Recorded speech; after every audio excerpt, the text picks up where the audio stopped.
আমার একটা স্ট্যান্ডের খুব বেশি দরকার ছিল, তো দেখতে হলে পুরো ভিডিওটা দেখবেন। আসসালামু আলাইকুম, কেমন আছেন সবাই? আজকে আবারও চলে আসলাম আপনাদের মাঝে ছোট্ট একটা ভিডিও নিয়ে। আমি একটা ফেস থেকে স্ট্যান্ডটা নিলাম, নেওয়ার পর এখন এটাকে আমি আনবক্সিং করতেছি, দেখতেছি ভিতরে কেমন। যেমনটা দেখছি তারা তেমনটা দিছে কিনা। তো পরে আমি এই যে আনবক্সিং করা শেষে এখন দেখতেছি সবকিছু ঠিকঠাক আছে কিনা।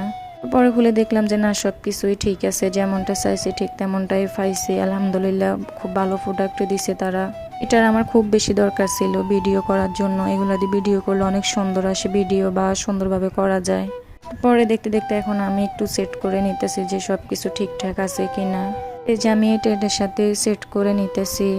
তো এই যে এটা সেম টু সেম পেয়ে আমি অনেক খুশি। তার এই যে এদিকে এই পেপারগুলো দিছে, এগুলো এখন আমি একটা একটা করে ফুটাইতেছি। এগুলো ফুটাইতে আমার অনেক ভালো লাগে। আমার তো এগুলো ফুটাইতে কার কার ভালো লাগে অবশ্যই কমেন্ট করে জানাবেন। আমার ভিডিওটা ভালো লাগলে অবশ্যই লাইক কমেন্ট করবেন। ভালো থাকবেন সবাই, আল্লাহ হাফেজ।